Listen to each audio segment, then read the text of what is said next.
Today is Wednesday. I'm sat in the test centre and 4 potential new drivers are off on their merry little way hoping to get that elusive full licence.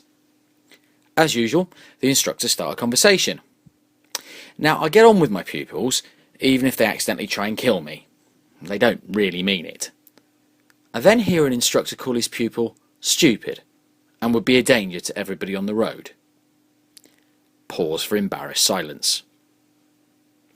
Now, I'm very well known in small circles as being opinionated or full of crap, depending on whether you agree with me or not, but even I struggled for a moment. After this momentary lapse of wanting to become a monk and take a vow of silence, I asked why he thought that. Because he keeps forgetting stuff. I could give him 5 roundabouts and one of them he'll screw it up. Does he do it regularly? Yeah. So you're sure he knows how to do them then? Yep. He talks me through them, but when he gets near them, we'll get one wrong. He's even done it just now on the way to the test centre.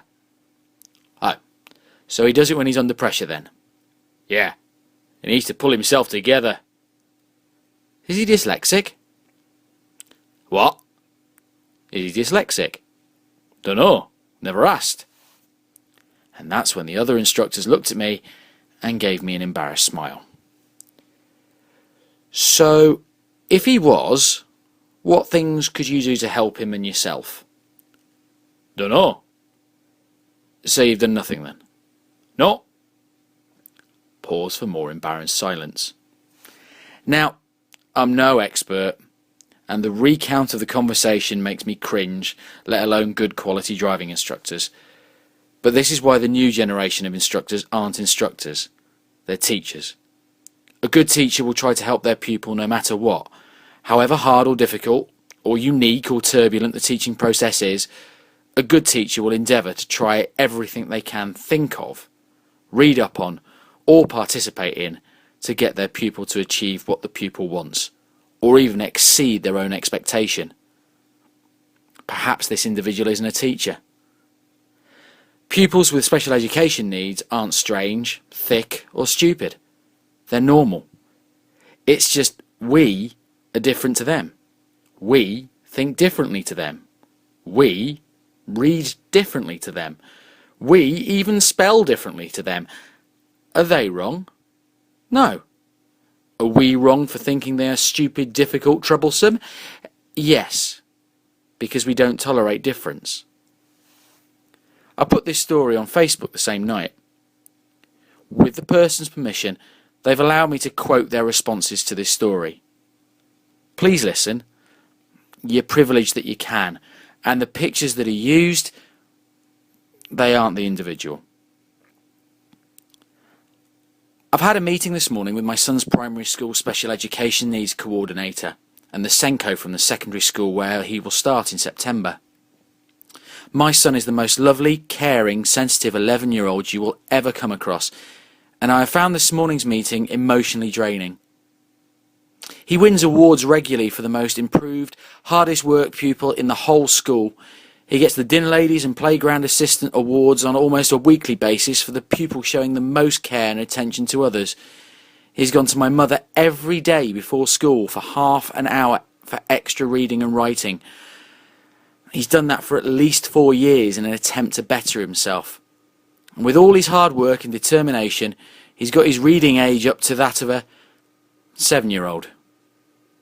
I watch him interact with his peers and struggle to do everyday social skills, such as log onto the Xbox with them because of his dyslexia.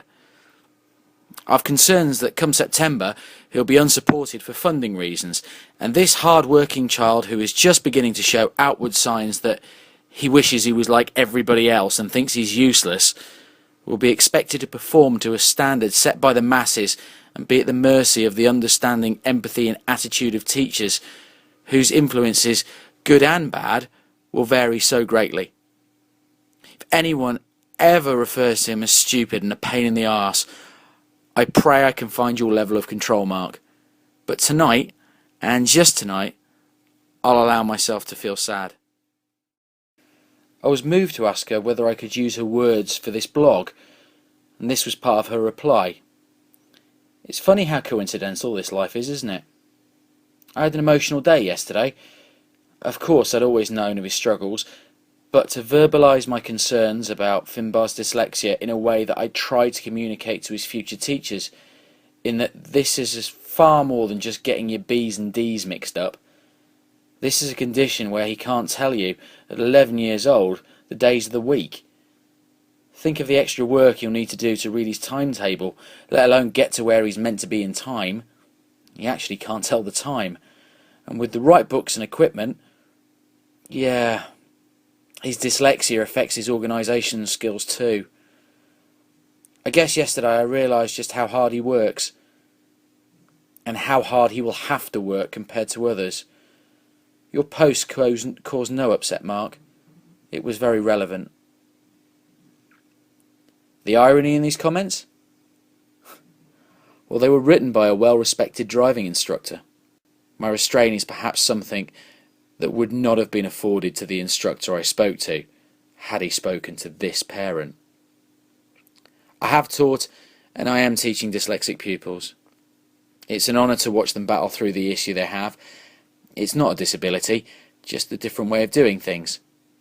Yes, it's harder than most of us will ever know, but the sheer tenacity, self-motivation and determination these guys show is an inspiration.